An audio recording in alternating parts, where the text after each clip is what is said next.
नमस्कार प्यारे बच्चों, मैं अश्विनी कुमार आपको अपने चैनल माइंडस्पार्क जीके साइंस में हार्दिक स्वागत करता हूं। आशा करता हूं प्यारे बच्चों आप सभी एक बेहतरीन तैयारी के साथ चल रहे होंगे और अच्छी तैयारी आपकी इस वक्त में होगी। आज प्यारे बच्चों हमारा जो टॉपिक हम बात लेकर चलेंगे, आज हम बेटा क्लास में कोई जीके से रिलेटेड बात नहीं करेंगे। आज हम डिस्कशन लेकर चलेंगे जो एनटीपीसी का ग्रेजुएट लेवल एग्ज़ाम शुरू होने वाला है 5 जून से। हम इस पर चर्चा लेकर चलेंगे कि हमारी कैसी स्ट्रेटजी हो कि हम अब बचे हुए दिनों में ज़्यादा से ज़्यादा टॉपिक्स को कवर कर सकें और एक हाई स्कोरिंग हम ले सकें। तो इनमें से बेटा अब इतने कम दिनों में तो हम रिवीजन की ही बात कर सकते हैं। टॉपिक्स तो बेटा कुछ ही आप कवर कर सकते हो जिनको देखने से या दोबारा से बार बार रिवीजन से आप उनको तैयार कर पाओ। रीज़न है टाइम कम है, तो अब रिवीजन की कंडीशन बन सकती है। अब वो टाइम नहीं है कि हम टॉपिक को सीखें। अब इनमें से हम कौन कौन से टॉपिक ऐसे रखें जिनमें से सबसे ज़्यादा पार्ट आए, तो हम यहाँ पर लेकर चलेंगे बेटा नेशनल जीके की बात करेंगे जिनमें से हम टॉपिक को लें। तो फिलहाल हम स्ट्रेटजी की बात कर रहे हैं, ये अपना एनटीपीसी आरआरबी एग्जाम, इसके लिए अगर प्यारे बच्चों हम सबसे पहले चर्चा लेकर चलें कि हमें पॉलिटिकल में से क्या पढ़ना चाहिए, तो जीके में बेटा पहली बुक हम अगर बात लेकर चलें कि पॉलिटिकल में से हमें क्या क्या रिवीजन के साथ रखें ताकि हमें पॉलिटिकल में से सभी क्वेश्चन अच्छे से कवर हो जाएं। तो पॉलिटिकल में से बेटा सबसे पहला जो आपको ध्यान रख लेना है, ये हमें रखना है संविधान के विदेशी स्रोत, यानी कि सोर्सेस ऑफ इंडियन कॉन्स्टिट्यूशन। ये आपको जरूर ध्यान रखना है कि कौन सी चीज कहां से देश के संविधान से ली गई है। संविधान के विदेशी स्रोत के बाद प्यारे बच्चों हम जब सेकंड कंडीशन पर लेकर आए तो आपको भारत के राष्ट्रीय चिन्ह इनके बारे में करेक्ट पता होना चाहिए। जैसे भारत का राष्ट्रीय प्रतीक क्या है, राष्ट्रीय ध्वज कब अपनाया गया, भारत का नेशनल एनिमल है तो उसका नाम के अलावा आपको साइंटिफिक नेम, ये सारे कंफर्म होने चाहिए। इसके बाद हम तीसरा अगर बात करें तो संविधान के भाग 1 से आपको आर्टिकल नंबर 1 और 3, ये 2 आर्टिकल आपको याद होने चाहिए जो अपन को बोलकर चलता है कि भारत राज्य को एक संघ है, India that is Bharat shall be union of states. ये आपको ध्यान होना चाहिए प्यारे बच्चों। इसके बाद कॉन्स्टिट्यूशन में पार्ट में लेकर चलें तो भाग 2 यानी कि नागरिकता,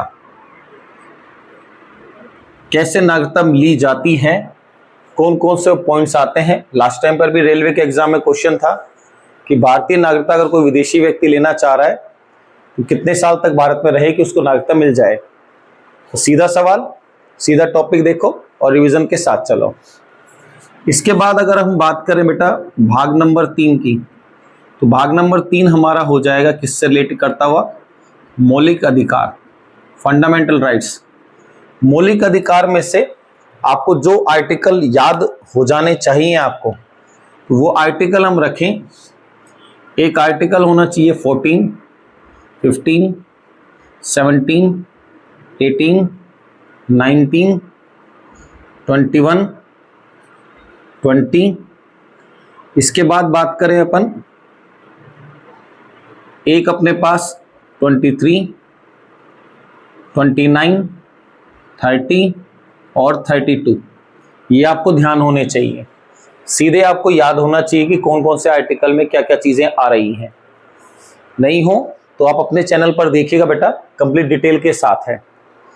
इसके बाद अगर हम बात करें भाग नंबर 4 पर, तो 4 चला जाता है डीपीएसपी।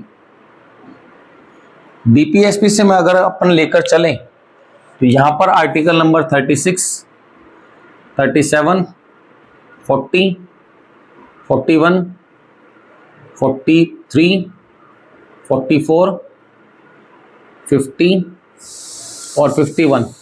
ये आर्टिकल आपको कंफर्म होने चाहिए कि कौन कौन सी चीजों में क्या क्या लिखा हुआ है। इसके बाद हम चर्चा करते हैं बेटा भाग 5 पर। तो भाग 5 आ जाता है हमारा राष्ट्रपति। राष्ट्रपति के साथ हम जब लेकर चलें तो आपको राष्ट्रपति में जब आप देखें तो भाग तो 5 हो गया प्यारे बच्चों, राष्ट्रपति से रिलेटेड करती बात होगी। राष्ट्रपति में जब आप देखें तो आपको कुछ चीजें कंफर्म होनी चाहिए, जैसे इसकी एज मिनिमम कितनी है, शपथ कौन दिलाएगा, रेजिग्नेशन कौन लेगा, सैलरी कितनी है। इसके बाद इनके कुछ इंपॉर्टेंट आर्टिकल, जैसे आर्टिकल देखें हम तो आर्टिकल आ जाएगा एक अपने पास 60, 61, उसके बाद पहले 52, 60, 61, 71।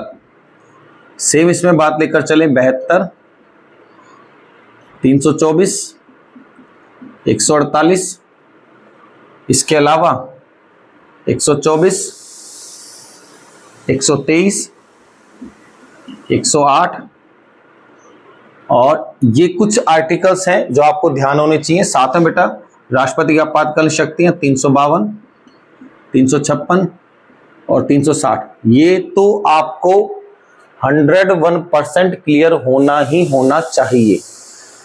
एक बार आप इसका स्क्रीनशॉट लीजिएगा, फिर हम आगे चलते हैं।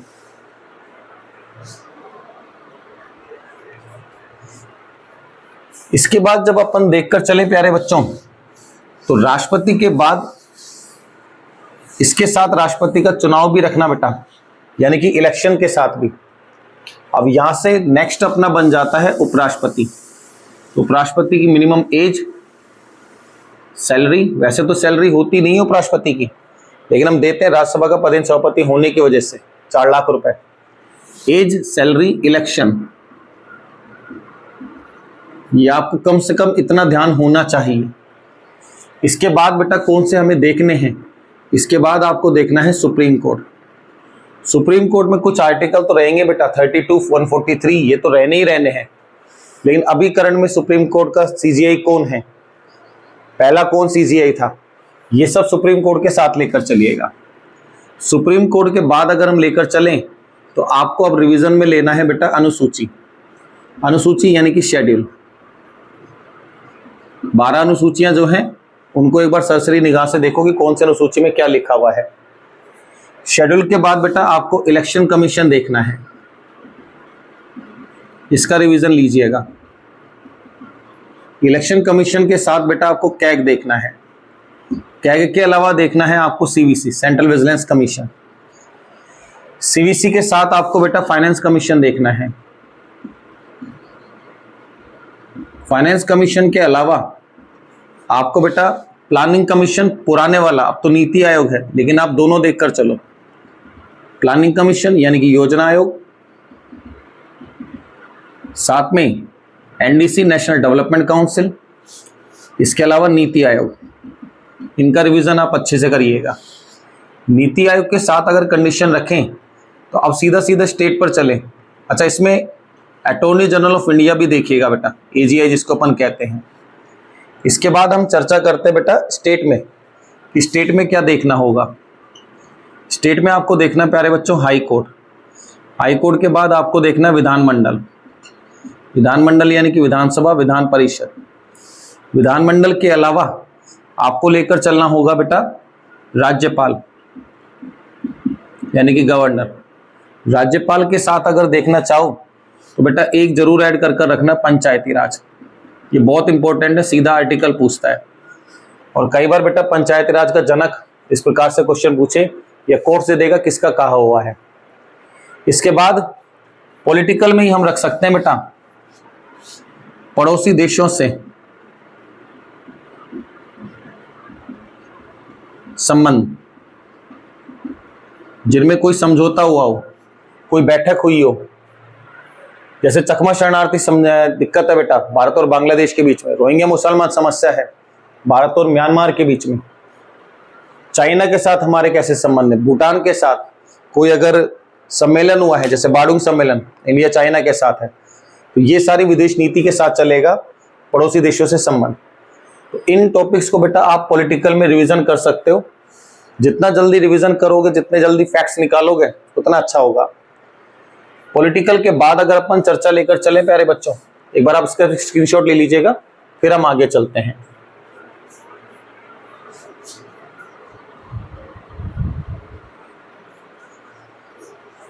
नोटेड?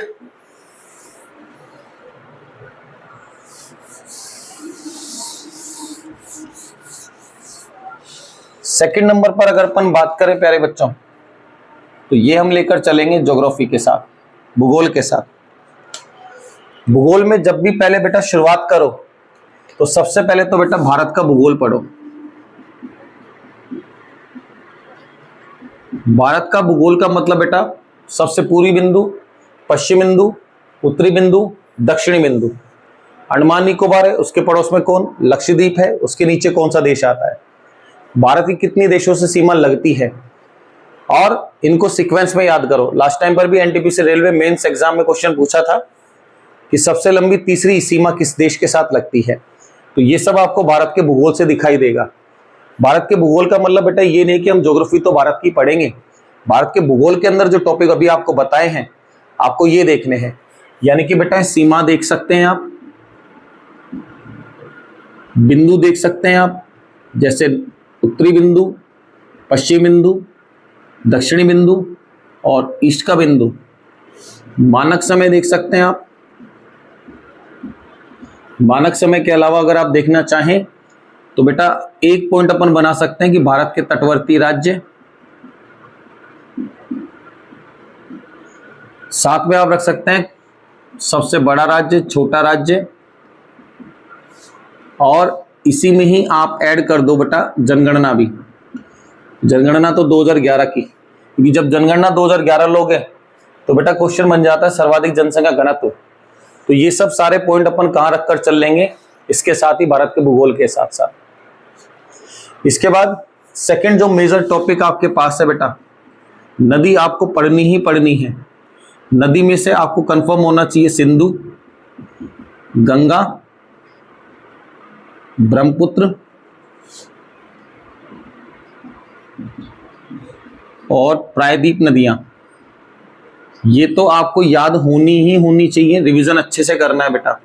कई बार सवाल पूछता है कि इनमें से कौन सी पूर्व की है, कौन सी पश्चिम की है, इनमें से कौन सी नहीं है बेटा। उद्गम पूछ लेगा, सहायक नदी पूछ सकता है, आप इसको जरूर ध्यान रखिएगा।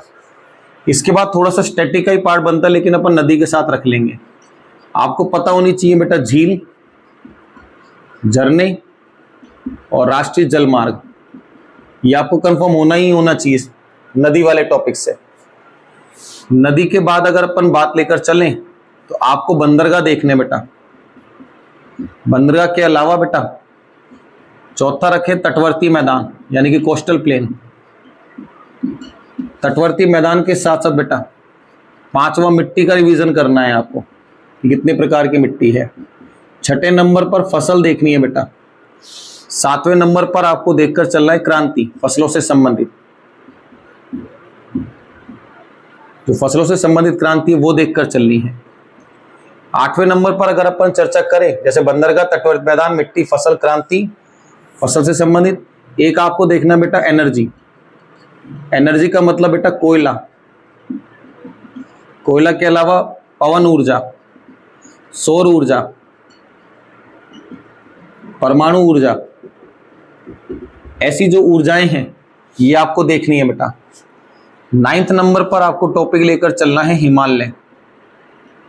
हिमालय के साथ साथ बेटा आप ध्यान कर सकते हो दर्रे, यानी कि पासेस।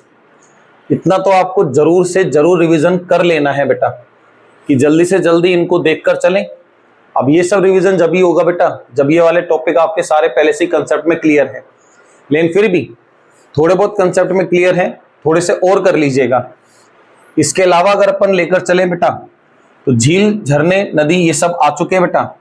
नदी हमने देख ली, बंदरगाह देख ली, मिट्टी, फसल। साथ में प्यारे बच्चों अयस्क जरूर पढ़कर जाना।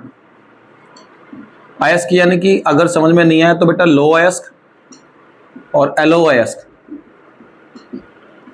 ओर कहते हैं इसको अपन, तो यहां पर बात हो जाएगी आयरन ओर और नॉन आयरन ओर।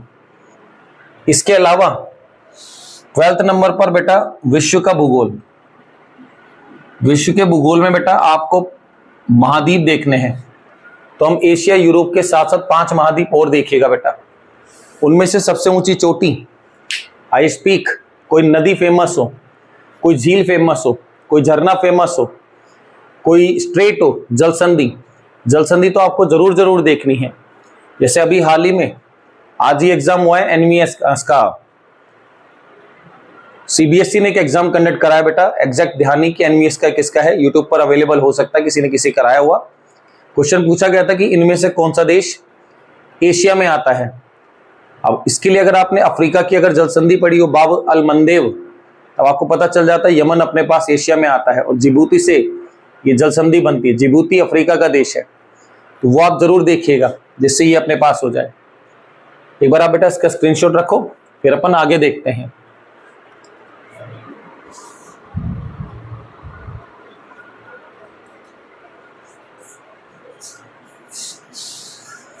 नोटेड प्यारे बच्चों, इतने से थोड़ा बहुत आपका अच्छा हो जाएगा बेटा। ऐसा ना सोचो कि बहुत कम टॉपिक है, बहुत ज्यादा टॉपिक है। आप ये देखो कि ये मेजर टॉपिक है, इनमें से क्वेश्चन निकालना ही निकालना है। तीसरा जो पॉइंट अपने पास बने, तो हम बात लेकर चलेंगे बेटा इकोनॉमिक्स की। ये अपने पास तीसरा पॉइंट। इकोनॉमिक्स में जब आप देखो बेटा, इकोनॉमिक्स में आपको सबसे पहले जो पॉइंट देखना है बेटा, आप देखकर चलो बैंकिंग अकाउंट। बैंकिंग अकाउंट के बाद बेटा आरबीआई रेट्स, इसके बाद बैंकों का राष्ट्रीयकरण,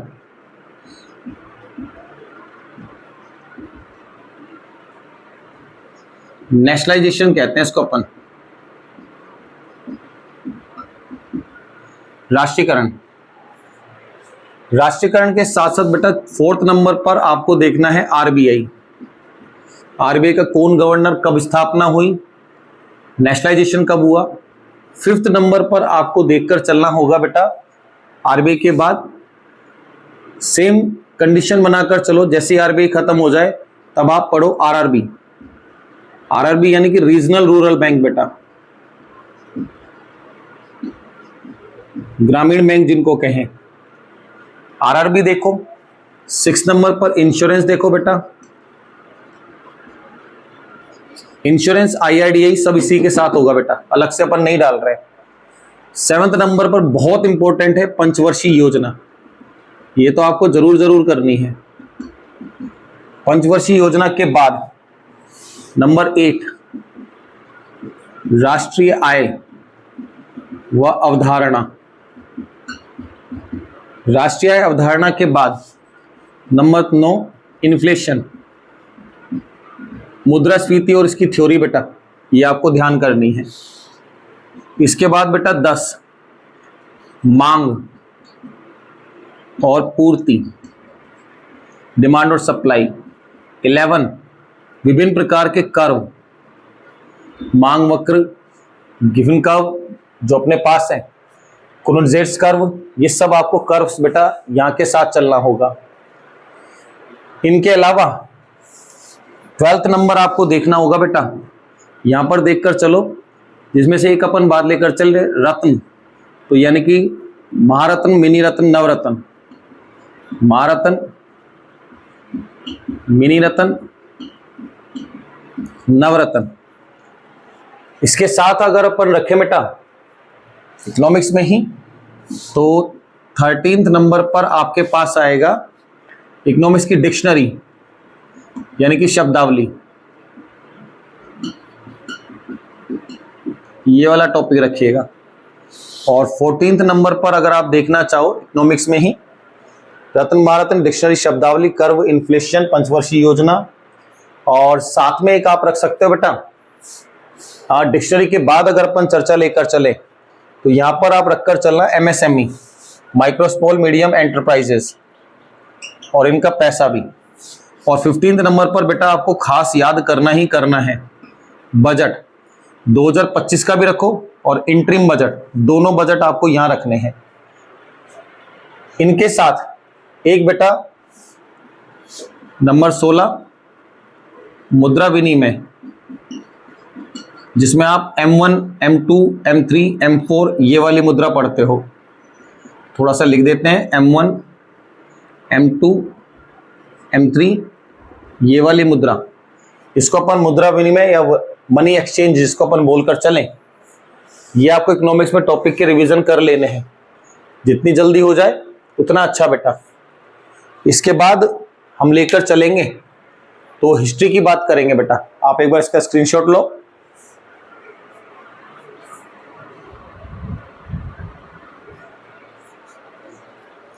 डन प्यारे बच्चों।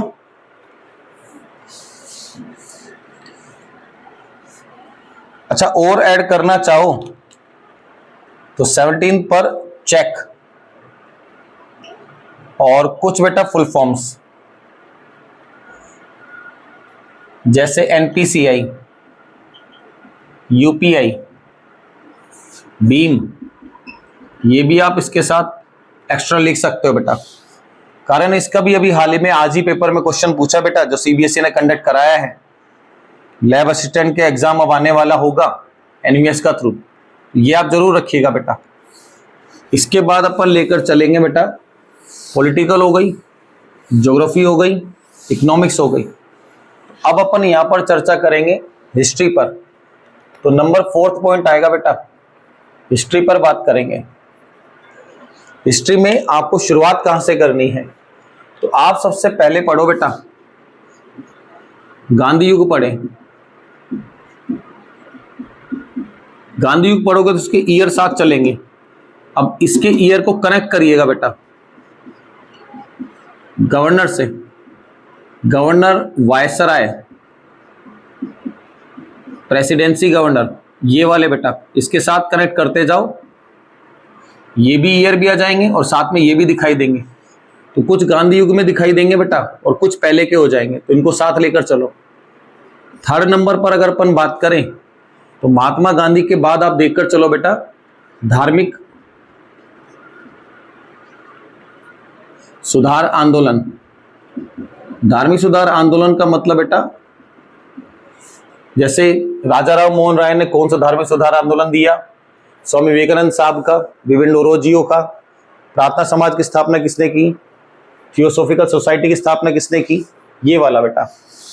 4th नंबर पे 1857 क्रांति। तो क्रांति चाहिए और साथ में बेटा जिस जगह पर हुई है उस जगह पर कौन क्रांतिकारी व्यक्ति था। 5th नंबर पर जब अपन बात लेकर चलें तो यहां से आप इनके अलावा भी अगर रखना चाहो तो एक बेटा जरूर पढ़ना मराठा वंश। ये ट्रेंडिंग है, क्वेश्चन यहां से बन सकता है। 6 नंबर पर जब आप देखो मराठा वंश के आगे अगर अपन लेकर चलें तो बेटा जैन और बौद्ध धर्म ये आपको जरूर पढ़ लेना है। नंबर 7 कंडीशन पर अगर अपन लेकर चले तो जैन धर्म, बौद्ध धर्म, फिर बेटा सभ्यता। सभ्यता यानी कि जैसे अगर अपन बात करें कालीबंगा, सिंधु, हड़प्पा, ये सभ्यताएं ये आपको पता होनी चाहिए। इसके बाद बेटा नारे, समाचार पत्र और साथ में होगी बेटा उपाधि। ये जरूर जरूर ध्यान होना चाहिए। इसके बाद अगर अपन लेकर चले, एक बार आप इसका स्क्रीनशॉट लीजिएगा, फिर अपन थोड़ा सा और आगे बढ़ाते हैं इसको।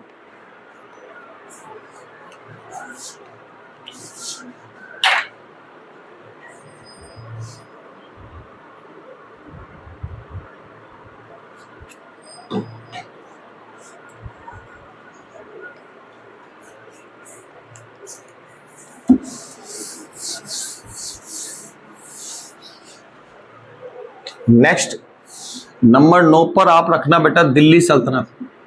क्वेश्चन थोड़े से कम हो गए हैं इसलिए अपन ने बेटा इसको पीछे रखा। दिल्ली सल्तनत होगा तो बेटा अब यहां पर बात होगी निर्माण यानी कि वास्तु। जैसे ताजमहल, लाल किला, ऐसे बेटा इनके निर्माण करने वाले व्यक्ति कौन कौन हो गए। हिस्ट्री में फिर ऑटोमेटिक सी बात है बेटा, कुछ विशेष युद्ध है बेटा, वो भी इसी दिल्ली सल्तनत के साथ साथ के देख लेना। 12th नंबर पर अगर पर लेकर चलें तो यहां से अब थोड़ा सा अंतरराष्ट्रीय में जब आप देखकर चलो तो बेटा विश्व युद्ध जरूर देखना, इससे रिलेटेड क्वेश्चन करता आपको जरूर दिखाई देगा। प्रथम विश्व युद्ध, द्वितीय विश्व युद्ध, और इसी विश्व युद्ध में पक्की बात है कोई ना कोई हुई होगी बेटा, ट्रिएटी यानी कि संधि, वो संधियां जरूर पढ़ना, क्वेश्चन यहां से दिखाई देगा आपको। इसके साथ साथ जब अपन देखें बेटा, अच्छा ये ध्यान रखना, मराठा वंश में केवल मराठा के अलावा आगे भी चलना है, पेशवा भी देखना है बेटा, ये भी आपके लिए काम में रहेगा। फिर इसी के साथ साथ बेटा इतिहास में लिखी गई कुछ खास बुक्स और उनके राइटर, वो आपको देख लेना है बेटा। हिस्ट्री में इनसे आपके लिए बहुत सारे क्वेश्चन बनकर चलेंगे। इसके अलावा आप देख सकते हो बेटा, अगर वर्ल्ड हिस्ट्री में देखो तो यहीं से ही हिटलर, मुसोलिनी, नाजीवाद, फासीवाद, ये आप जरूर देखिएगा बेटा, और औद्योगिक क्रांति,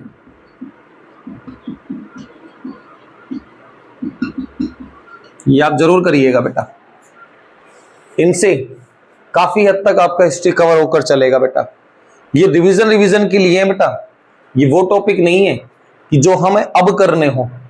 अब तो आप इनका रिवीजन करो, काफी हद तक आगे चलेंगे। इसके बाद हम लेकर चलेंगे बेटा नंबर 5, स्क्रीनशॉट रख लीजिएगा बेटा।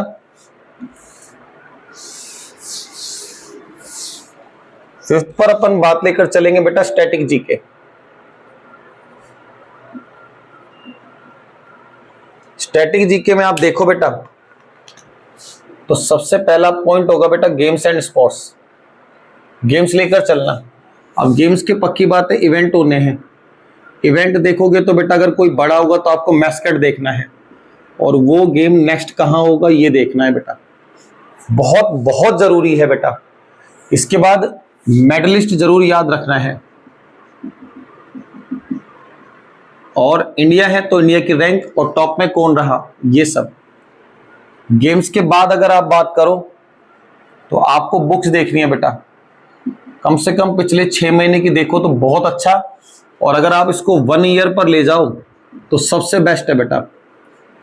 इसके बाद आपको देखना है बेटा अवार्ड्स, यानी कि कौन कौन से अवार्ड दिए गए, और प्रीवियस 1 ईयर के देख लो तो सबसे बेस्ट है। इसके बाद बेटा ऑनर, मोदी ने बहुत सारे देशों की यात्रा की है, मोदी साहब की जो यात्राएं हैं वो सम्मान आप देखकर चलो, और ये भी बेटा 1 ईयर के साथ। इसके बाद बात करें बेटा डेज, दिवस और थीम, ये जरूर। और इसमें बेटा जो अपना एग्जाम है जून में है, तो जून से बेटा 2 महीने कम कर लो, वैसे अगर अप्रैल से करो तो ज्यादा अच्छा है। तो अप्रैल, मई, जून, जुलाई, अगस्त, इतने महीने के तो कम से कम है, कम से कम कह रहे बेटा ये आपको डेज थीम के साथ साथ जरूर से जरूर कर लेने हैं।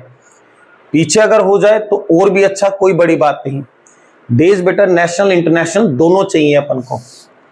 इसके बाद नंबर 6 पर बात करें तो जितनी भी अपॉइंटमेंट हुई है, अब अपॉइंटमेंट 2 जगह हो सकती है, इंडिया में अगर बहुत सारे डिपार्टमेंट हैं और वर्ल्ड के बहुत सारे डिपार्टमेंट हैं। 7th नंबर पर अगर आप देखकर चलो तो बेटा आपको पता होनी चाहिए भारत की स्कीम्स, यानी कि योजनाएं। पिछली बार भी बहुत सवाल पूछा गया था। इसके अलावा पिछले 1 साल में जितने भी लोगों की डेथ हुई है तो उनकी मृत्यु की दिनांक याद नहीं करनी बेटा, आपको याद करना है वो रिलेट किससे थे, किससे रिलेट करते हुए पर्सन बनेंगे। डेथ के साथ साथ अगर आप देखना चाहो तो 9th नंबर पे आप रख सकते हो बेटा आर्ट एंड कल्चर।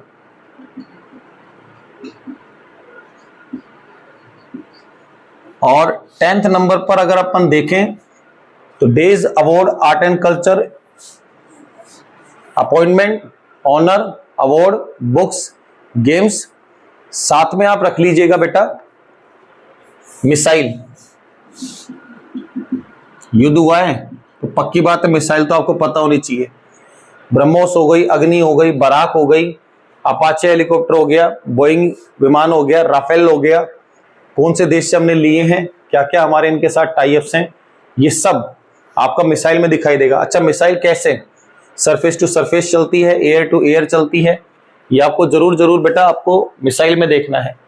और 11th पर अगर आप देखकर चलो तो सोलर सिस्टम वाला पॉइंट जरूर देखना। वैसे तो ज्योग्राफी का है लेकिन अपन थोड़ा सा स्टैटिक के साथ चलते हैं। सोलर सिस्टम के साथ साथ बेटा जो आपके इंडिया ने जो भी लॉन्च किए हैं वो, और जो फ्यूचर में अपन लॉन्च करने जा रहे हैं बेटा वो, और साथ में बेटा चंद्रयान मिशन, ये आपको जरूर देख लेना है। इतने के बाद बेटा स्टैटिक आपका बहुत अच्छा हो जाएगा। इनका आप रिवीजन करो ज्यादा से ज्यादा। एक बार आप इसका स्क्रीनशॉट लीजिएगा, फिर आगे चलते हैं।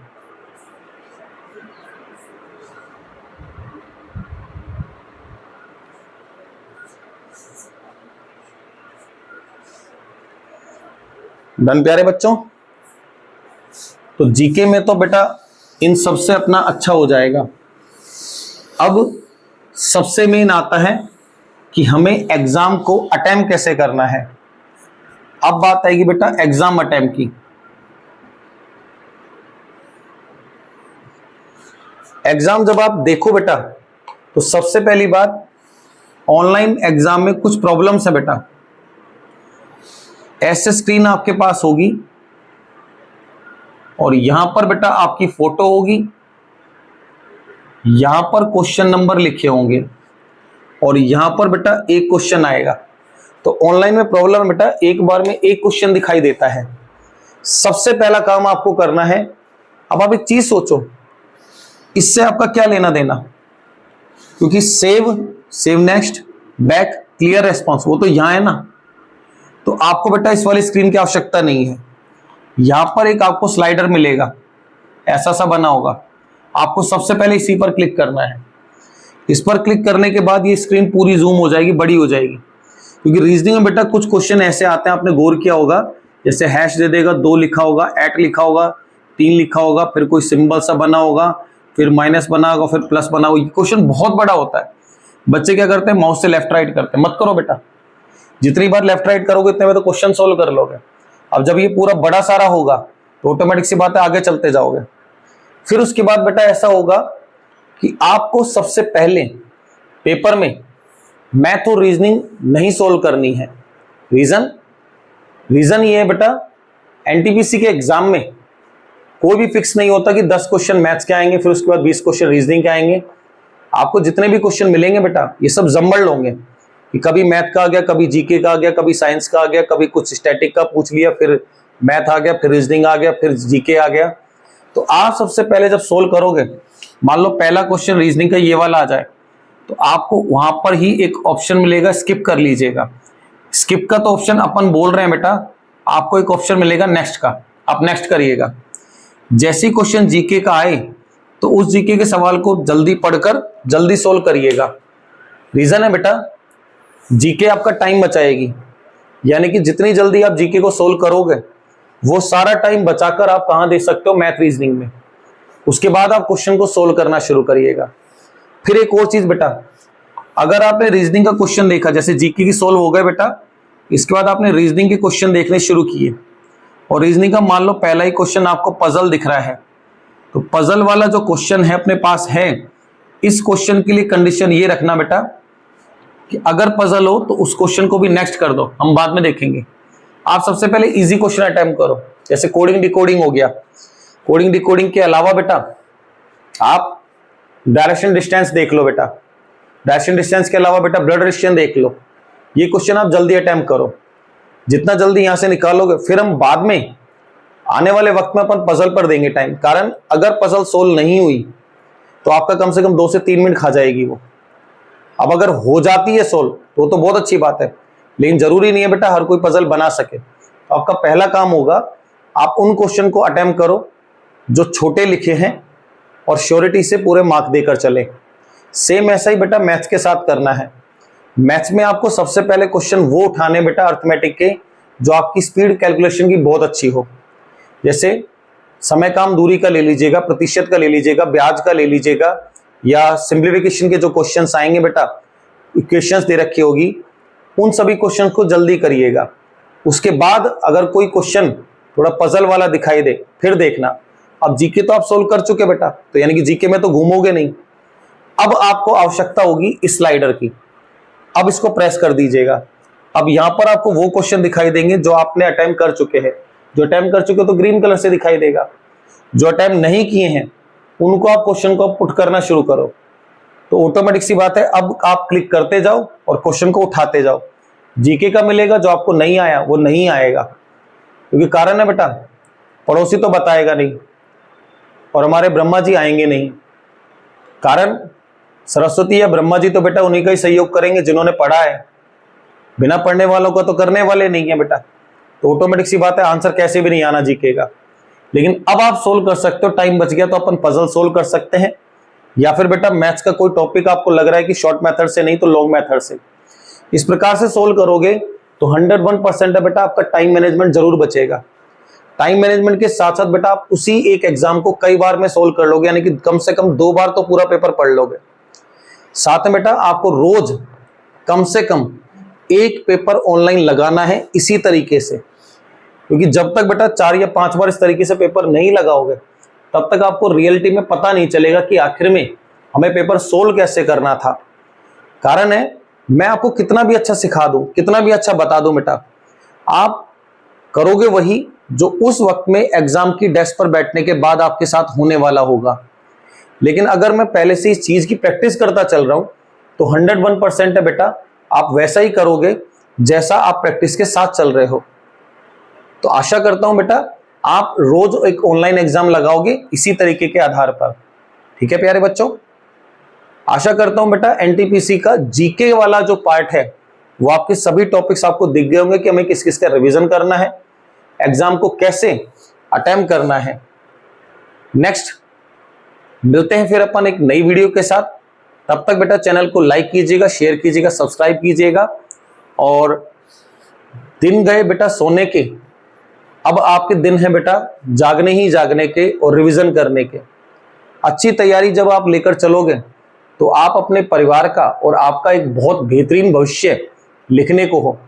एक चीज और ध्यान रखना बेटा, बहुत सारी वीडियोस यूट्यूब पर मिलेंगी, इतने लाख फॉर्म भरे गए हैं, इतना कंपटीशन है, इतना कंपटीशन है। सबसे पहली बात तो बेटा इन यूट्यूबर्स से पूछो, क्या तुम बैठोगे एग्जाम में? जो बच्चों को इतना कंपटीशन बता रहे हो कि इतना कंपटीशन है, कंपटीशन तो बेटा किसी भी जगह पर देख लो, लाइन में बच्चे लगे हुए हैं। उन लाइन में लगने वाले बच्चों से पूछे ना कि तुम्हें कितना टाइम होगा तैयारी करते हुए, तो वो भी एक ही बात कहकर चलेंगे हमने तो पढ़ा ही नहीं। हर पेपर में कम से कम 50% स्टूडेंट तो बेटा भीड़ ही है। आपके अगर एग्जाम में मान के चलो 1 लाख बच्चे बैठ रहे हैं, जस्ट अपन एक एग्जाम्पल मान रहे हैं, 1 लाख में से 50,000 भीड़ है बेटा। उन 50,000 में से कम बेटा 15,000 बच्चे ऐसे होंगे जिन्होंने कोचिंग करने के बाद वो सीधे एग्जाम के लिए फाइट करने चले गए। अब हमारे पास बचे ही कितने बेटा? 35,000 बचे।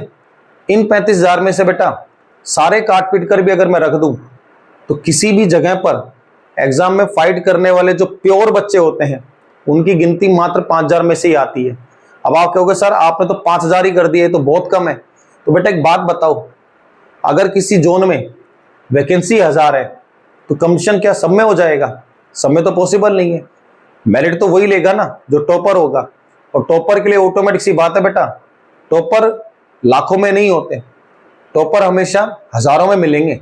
अगर लाखों में होंगे तो आप खुद एक बात सोचकर चलो बेटा, लाख वैकेंसी तो है नहीं, वैकेंसी तो 1000 ही है, 1000 के अकॉर्डिंग ही चलाना।